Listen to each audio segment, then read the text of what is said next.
Pues gracias, antes que nada, Ticio, por darme el tiempo para... Yo No, sé que por favor. te, por- te veo que estás en mil cosas y Pero extrañamente, este tiempo, que se supone que es un tiempo de aislamiento y tal, se han acelerado tantas las comunicaciones por este medio que al final uno termina repleto de cosas. ¿Y tú qué te estás dedicando ahora? ¿Sigues como director del museo o ya Sigo como no? director de museo, sí. Yo acabo, se va a publicar un libro mío que sale ahora, online también todo va a ser la presentación, todo, de modo que no queda otra, ¿no? Estoy en eso. El libro es, Se llama Aura Latente y es un poco la virtualidad de la imagen que se activan distintas situaciones. Sobre teoría del arte contemporáneo es arte y política, arte y cuestión digital, estética, ética, un poco de cuestiones contemporáneas de arte, ¿no? Reflexiones o ensayos. Siempre lo indígena aparece en todos lados míos, así que también aparece acá. es- bueno, esta es una de las razones por las cuales yo quería hablar contigo. Te cuento brevemente, no te voy a quitar mucho tu tiempo, No, Ticio. no te preocupes. A mí hay una escuela de fotografía en Guatemala que se llama La Fototeca, con los que he colaborado muchísimo. Está Tammy Adams. No, Tania Adams no está ahí. Ella Mm. estaba en Sirma, en Ah, Antigua. sí, Esta, es hermano. ot- esta escuela era como, la verdad, es un proyecto de unos chavos jóvenes extraordinaria. Mm. Con el tema de la pandemia quebró y volvieron, o sea, cerraron el edificio, cerraron la escuela y volvieron todas sus cuestiones online y me invitaron para dar un taller. Entonces yo les dije que un taller no me apetecía mucho. Y hablando con Graciela, mi actual esposa, que creo que no la conoces, pero creo No, que pues la conozco, sí. Tendría un proyecto de arte acá que se llama Demolición Construcción. Ah, qué bueno. Y tenía pensado invitarte, por eso te digo que, que se te iba a ver por acá. Vamos a ver en qué momento ahora, ¿no? Sí. Ella me recomendó hacer, en lugar de un taller, un grupo de investigación.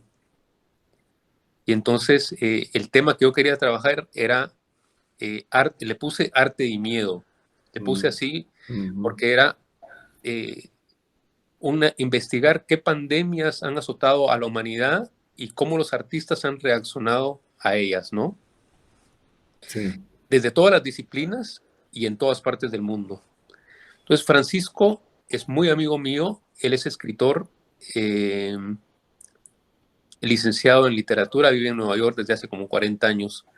Le dije que me ayudara y hablando con él, que ya tenemos más o menos como 2 meses de estar hablando, siempre surgía el tema de, eh, digamos, arte, pero ¿qué arte? O sea, Mm. eh, para una visión eurocéntrica, arte es tal cosa, pero para un indígena cachiquel, arte es otra cosa totalmente diferente, ¿no? Eh, y me fui dando cuenta de que estaba muy limitado si yo solamente eh, quería abordar el seminario desde ese concepto tradicional eurocéntrico de arte, ¿no? Incluso el miedo, ¿no? En los indígenas cachiqueles, por ejemplo, en Guatemala, la muerte es un hombre al que se le invita a comer Ah, y qué es, lindo. y es bienvenida, es bienvenido. O sea, no hay miedo, Ticio, no hay miedo. Entonces, ayer dije, le voy a cambiar el título al seminario, se va a llamar Arte y Miedo y como subtítulo, Arte y Miedo, como la pregunta, ¿no? Porque me fui dando cuenta de que toda la estructura que iba armando se iba desmoronando cuando entraba a conocer otras formas de hacer y de estar en el mundo, ¿no? Entonces dije, necesito hablar contigo.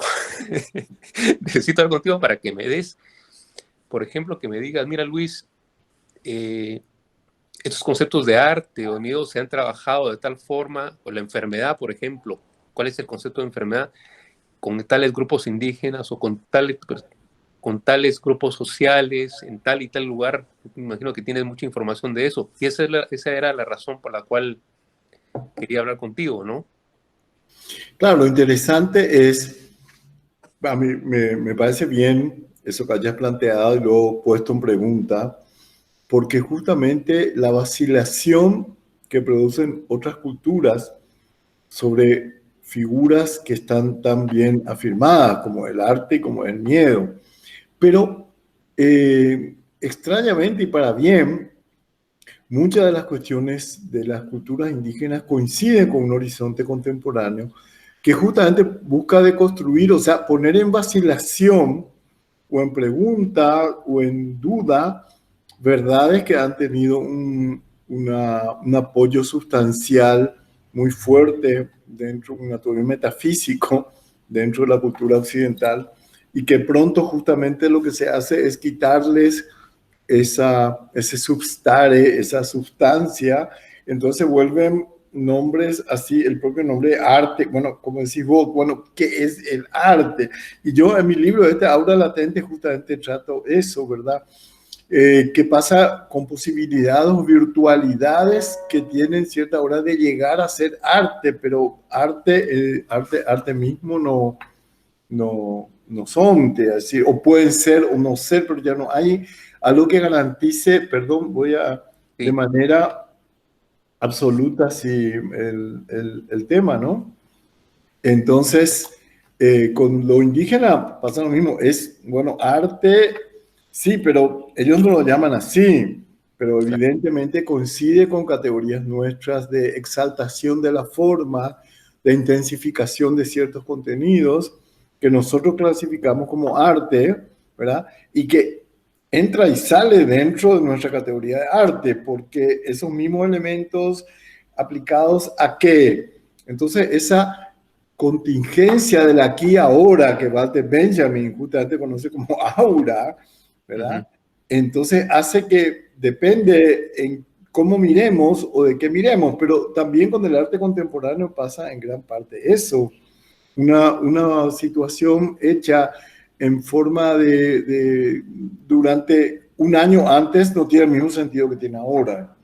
O sea que también se carga de las significaciones de su tiempo y yo creo que la contingencia es fundamental, ¿verdad? Porque la contingencia hace justamente que la puesta en espacio y tiempo de una obra es la que le da incluso su artisticidad. Ya no son ya valores que la obra tiene en sí misma y que resisten cualquier encuadre espacio-temporal.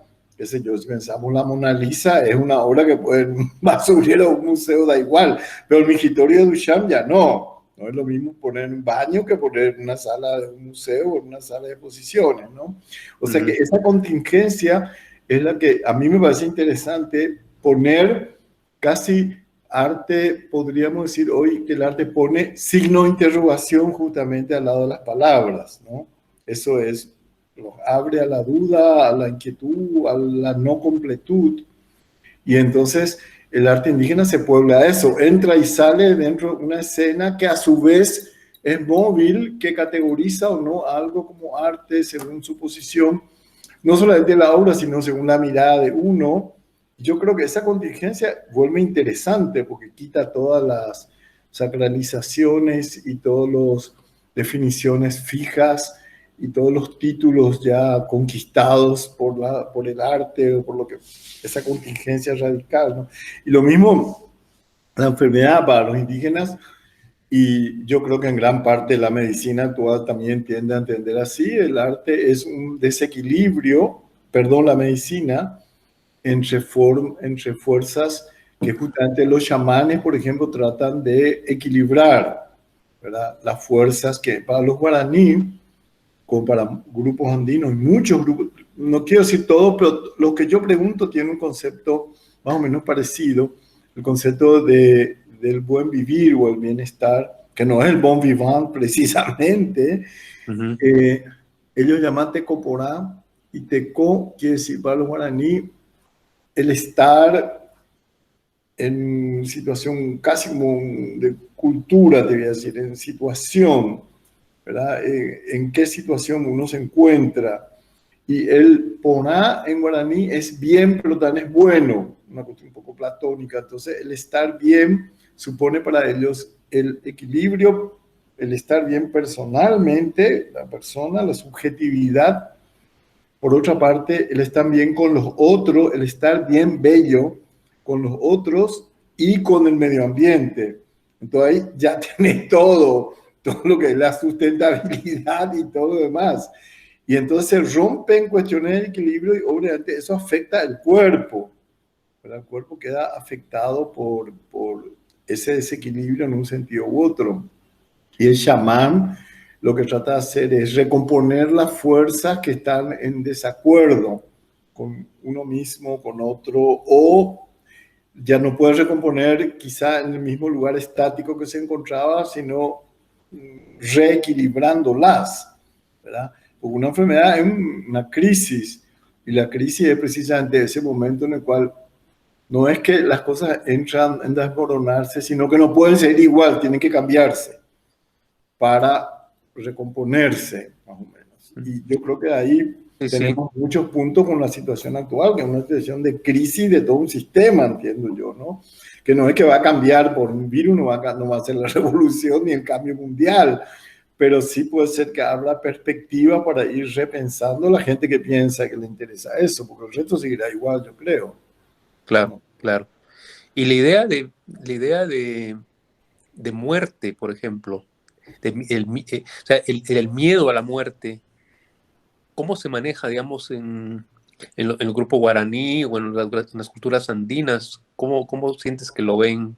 ¿Hay diferencia con la forma occidental de percibir la muerte o el miedo a la muerte?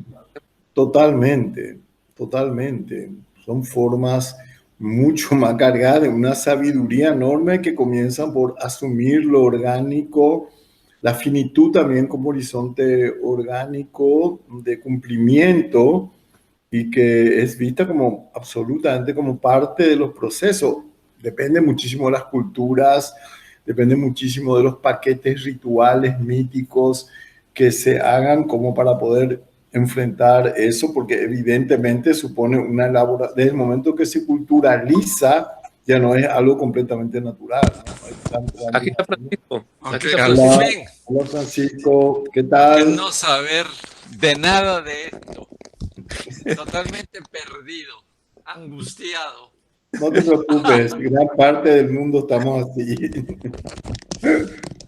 Muy buenas, ¿cómo estás, maestro? Qué honor conocerlo. Igualmente, igualmente, qué gran gusto. He estado leyendo tu trabajo por años y aprendiendo de la mano tuya, así es que mi respeto, qué Qué alegría. lindo, mi respeto también a vos, qué bueno, qué Qué gusto. bueno qué bueno que se conozcan. Mira, si no hubiera habido Tantas esta situación, ¿Verdad? cerca de Estas incómodas situaciones ya, pero enseguida ya, bueno, también nos abren la posibilidad de estar en contacto, sí, ¿no? Y conocernos, que si no, de otra forma sería complicado, ¿no? gracias al maestro González Palma. Claro me que estaba sí. contando que va a presentar un libro virtualmente, pero el libro se va a poder leer. Cuéntale un poco, Francisco, sobre el tema del libro, que creo que le va a interesar, pero digamos, ¿se va a poder acceder digitalmente al libro o cómo se va a hacer con Mira, eso? por ahora no, lo que pasa es que la presentación va a ser, es un libro que me encargó la Universidad de Chile y justo entró en ese momento Chile con todas las movilizaciones y todo el conflicto y terminó, eso comenzó con la pandemia, así que están en pleno colapso. Y como yo justamente durante la época de la encerrona, la cuarentena, pude terminarlo, que no es que lo escribí entero, pero una parte importante lo terminé, entonces yo no puedo esperar hasta el año que viene. Ustedes saben que uno al terminar algo ya quiere verlo, así objetivarse ante uno.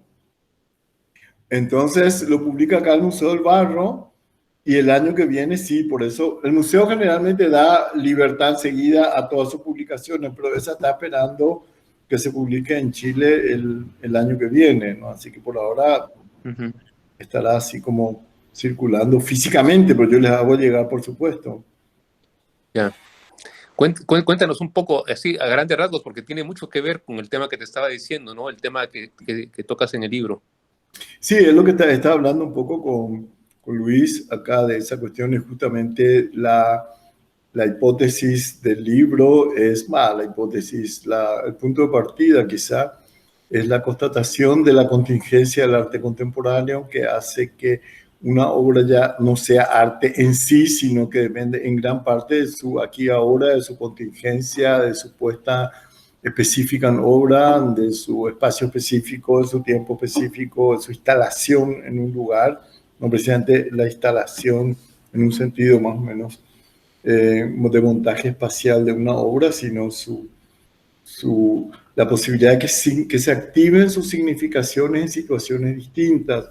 Entonces muchas de las obras son como matrices potenciales cuya ubicación activará sus procesos de significación, ¿verdad? Depende de dónde se expongan, qué circunstancias, no son más obras totales ya con todas sus posibilidades semánticas y sintácticas ya desarrolladas, sino que hay reservas que dependen. Y con eso coincide muchísimo con lo que nosotros llamamos arte indígena, que depende de cómo uno mire, de dónde se ponga, porque los indígenas mismos no tienen el nombre arte, sabiamente, no tienen la palabra arte. Entonces, encaja mejor con nuestro desconcierto. Nosotros pasamos de que la estética desde el siglo XVIII, llamando esto es arte, que el arte que no, y al final tampoco nosotros tenemos ese término casi, porque lo usamos con una variedad enorme de sentidos distintos. Entonces me interesa trabajar, recusar un poco la estética como un sistema teórico fundamental para entender el arte, ¿verdad? Y hablar de muchas otras posibilidades críticas de acercamiento, no en el sentido de echar por la borda toda la experiencia de la estética, obviamente, pero no hacer el único acceso teórico al arte, sobre todo al arte diferente como es el de nuestros países y el arte que nos interesa de una mirada de colonial que se está gestando hace mucho tiempo en América Latina y desde acá, y desde África, de no Occidente, digamos, ¿no?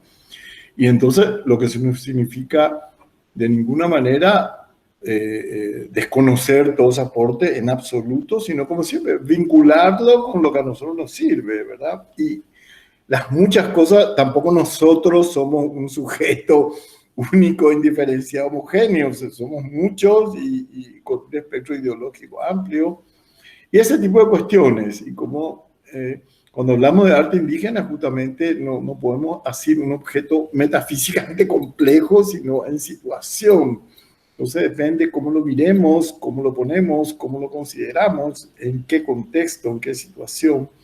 Y el concepto aura, el libro se llama Aura Latente, por eso me interesó porque Walter Benjamin justamente parte del culto, de los cultos primitivos para hablar del concepto de aura y cómo justamente es un concepto que está ligado a virtualidades y es un concepto que está como ligado a un aquí y ahora. Él habla como aquí y ahora, ¿verdad? O sea que algo será o no aquí y ahora, no tiene en sí una estructura que avale esencial o sustancialmente su artisticidad, ¿verdad? Y esa situación así como vacilante, yo creo que abre muchísimas posibilidades súper interesantes al arte hoy, ¿verdad? Y decíamos con Luis muchas cosas que hace un año tendrían un sentido, wow, un año, hace 6 meses, hoy tienen completamente otro sentido. Y esa virtualidad, esa latencia es lo que a mí me interesa recalcar. ¿Virtualidad en el sentido lógico o virtualidad en el sentido antiguo? Porque ahora se habla de lo virtual. No, yo casi te diría potencialidad, si querés, como usa Deleuze o como Aristóteles habla de la potencia y el acto, en el sentido de potencia aristotélica, digamos, para no hablar de virtualidad que puede prestarse a confusiones hoy, ¿cierto? La potencia o la latencia o la energía guardada que tiene algo que se actualiza en situaciones distintas, en ese sentido, casi aristotélico el término. Pensando en el Popol Vuh, la idea de energía anudada. Exactamente. Toda esa visión de Maya, ¿no? Exactamente, sí. De los objetos anudados, de los... Eso es precioso, ¿no? Y la conceptualización es hermosa, ¿no? Sí. Y los guaraníes también tienen mucho de eso, ¿no? La potencia de las cosas que se despiertan en determinados momentos. Quizá la cuestión misma chamánica tiene que ver con la posibilidad de despertar cosas más o menos dormidas, latentes. Tus libros, de esas imágenes que a mí me quedan de tus libros, ¿no? Se arma la hoguera, se oyen las voces y se preparan porque la señora, o algo, no recuerdo el nombre, cruza como ave en la oscuridad. Sí. Es lindo, pero eso es.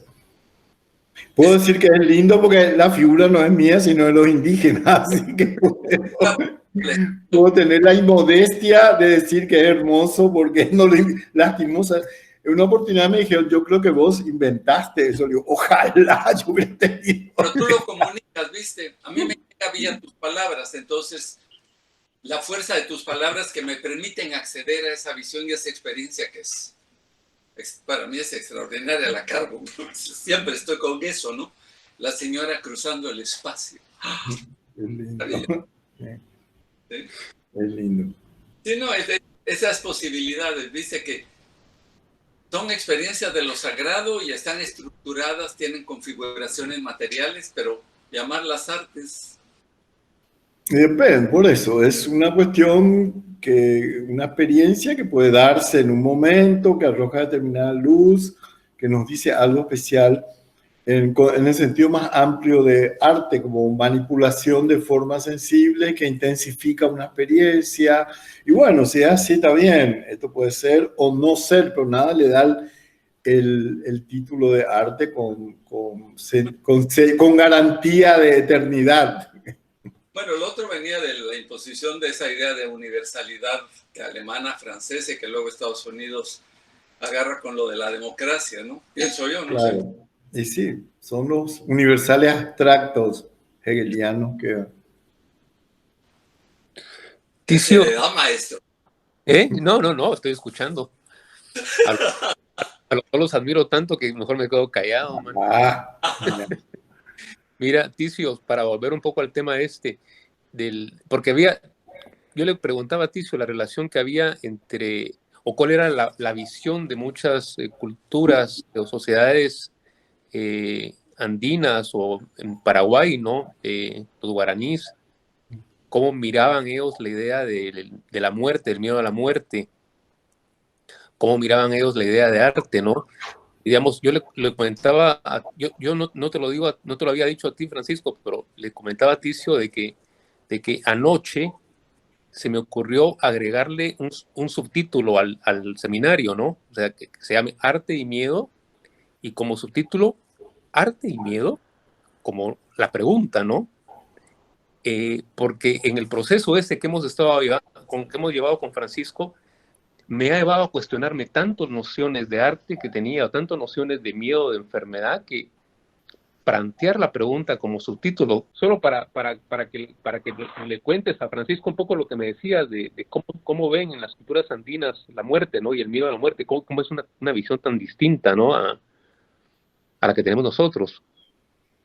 Sí, le decía a Luis que depende mucho de cada cultura, ¿verdad? Que son culturas muy diferentes y que tienen abordajes rituales, míticos y conceptuales diferentes de la muerte, pero en todo caso siempre se inscribe de una organicidad que tiene que ser manejada, elaborada, ¿verdad? Todo lo que ocurre naturalmente al pasar por el ámbito, nosotros diríamos, del deseo, del miedo o de lo que fuera toda la estructura cultural, necesita pasar por una serie de una alquimia de procesos que dependen un poco de cada cultura, que son generalmente procesos rituales. Los ritos sirven fundamentalmente para esa elaboración. Pero evidentemente tiene otro sentido que proveniente de la cuestión judeocristiana, ¿verdad? El mito mismo ya tiene otro tipo de instancias y otro tipo de sentidos, y como tampoco es una cuestión absolutamente normativa, como puede ser la cuestión religiosa cristiana, ¿verdad? Que manipula ideológicamente mucho también la idea de la muerte, ¿verdad? Y cómo se ha creado así la muerte, en ningún caso por lo menos muerte como desgracia o como tragedia, sino como algo muy grave que tiene que ser digerido colectiva y socialmente. El tema es cuando estos grupos entran, por ejemplo, con todo el contacto con las misiones jesuíticas, la colonización y todo, les llevó a necesidad de reacomodos enormes para poder inscribir sus dispositivos de procesamiento dentro de las nuevas instancias que presentaba y sigue presentando la colonia, ¿no? Y en algunos casos se han roto esos dispositivos, no han dejado de funcionar, ¿verdad? Pues como el chamán fundamentalmente, pero todo el cuerpo social puede ponerse en una posición de tener que enfrentar la muerte, pero es tanto como es la sequía, como son los ciclos naturales de germinación, todo necesita una mediación simbólico-imaginaria, ¿verdad? Y cómo se regula esa mediación de la muerte dependerá un poco de cómo lo hace cada cultura. Por ejemplo, entre los Ishir, que es el grupo con que yo más trabajé, muere alguien y lo entierran y hacen su ritual íntimo y triste y de despedida y ya. Pero la elaboración realmente se da colectivamente una vez al año durante una gran ceremonia que se llama Devilibul, que es como, dura 3 meses y es como la suma de toda la experiencia social que debe filtrarse así, editarse, vamos a decir, en conjunto. Entonces ahí entra la fiesta, la primavera, el fin de año, para ellos el fin de año, el año nuevo es en septiembre siempre, porque ahí florecen, se renueva el año, la savia, ahí ocurren todos los conflictos, los juegos, conflictos interétnicos, conflictos de género, lucha del hombre y la mujer, rituales de pubertad, y ahí en un momento determinado entran los muertos, que han muerto durante ese tiempo.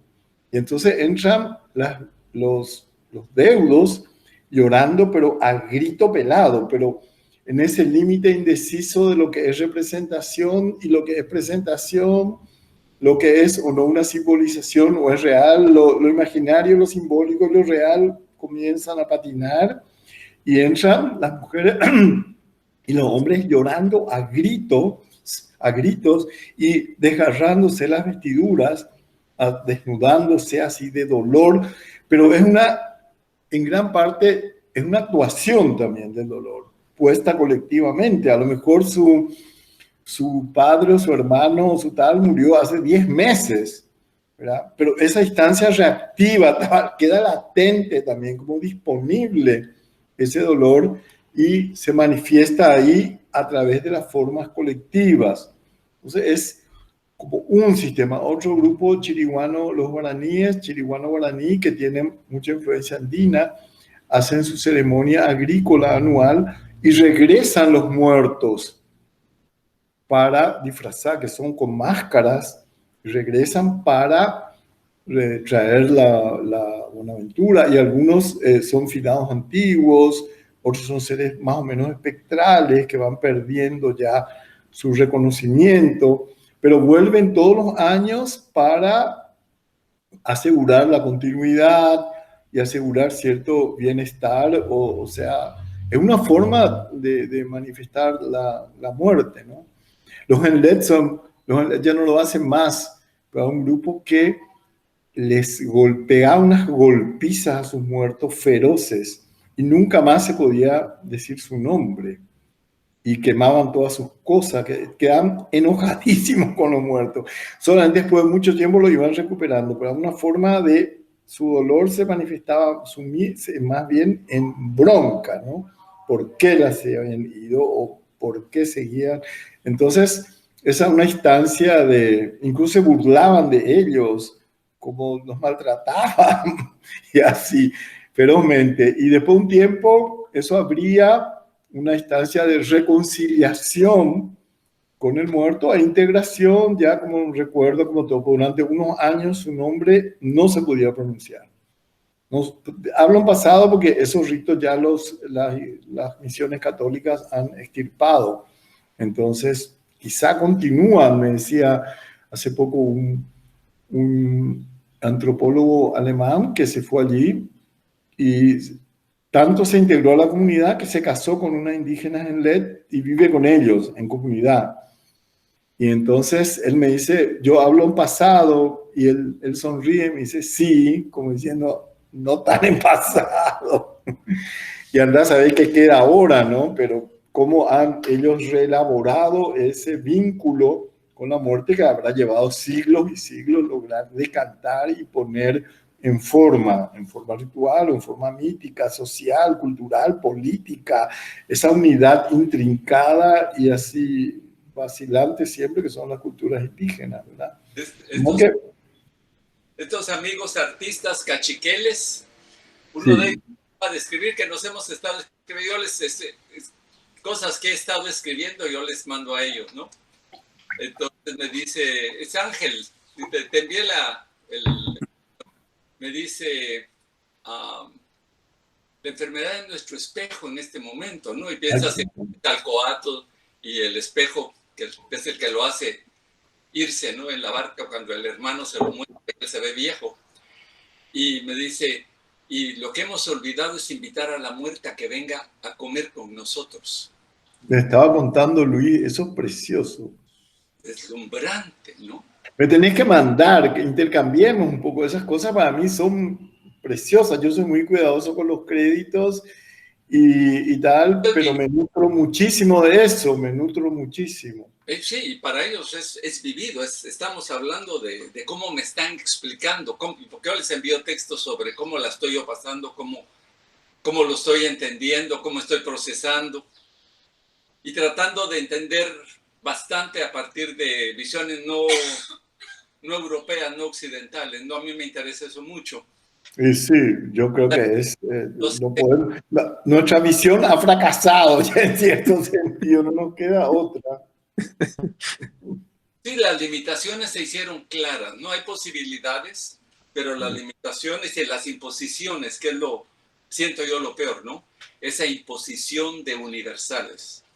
Exactamente, eso es lo peor. Parte de mi trabajo tiene que ser eso, ¿no? Por lo menos ir procesando para otra gente y con otra gente el asunto y seguir claro. sobre cómo estamos viviendo esto, ¿no? Claro que sí. De mantener un pie en Guatemala y vivirlo como guatemalteco en Guatemala, en el contexto guatemalteco, a través de las conversaciones con los cuates, y luego aquí en Nueva York, ¿no? Con una visión que ya te incluye Europa, ya te incluye China, y que es parte de la vida diaria de los periódicos y los otros medios acá, ¿no? La televisión, cosa que en Guatemala, pues no, es mucho más limitado en ese sentido, ¿no? Entonces tratar de mantener esas dos visiones, porque, claro, me escribe, ¿no? Un poema que les acabo de enviar a un montón de gente, se llama En el año del gran virus, que es una visión de Nueva York, que empieza con el coronavirus, incluye el asesinato de Floyd, y luego la crítica a los franceses con su libertad, igualdad y fraternidad, mientras seamos todos blancos y franceses, ¿no? Y no incluyamos a los africanos, mi visión, y los gringos con libertad y democracia, mientras seamos nosotros los blancos gringos, y no incluyamos ni latinos, ni mexicanos, ni afros, ni chinos. Entonces la agarro por ahí, ¿no? Entonces, qué lindo. Mandame cosas así, vamos a cambiarnos cosas. he robado, pero robado descaradamente de tu Me trabajo. encanta, eso es mi mejor triunfo, que robarnos los unos a los otros, yo creo que eso es un trabajo fundamental. Jorge, puedes escribir nada nuevo, no sé, es que ahora robar a la gente que tenés alrededor y dale. Robar para bien, unos Robin Hood vamos a hacer nosotros de la cultura. Eso me gusta, me gusta. A los Yo- ricos intelectuales. Claro, así mismo, pues sí. Yo no quiero quitarte más tu tiempo porque sé que estás con mil cosas. Sí, agradezco enormemente, este contacto para mí fue precioso y bueno, ya dará frutos también. Dará varios fecundos robos. Buenísimo. Muchísimas gracias, Cis. Vale, pues un abrazo fuerte a los dos. Un abrazo enorme. Un abrazo. Chao, chao. Chao. Hasta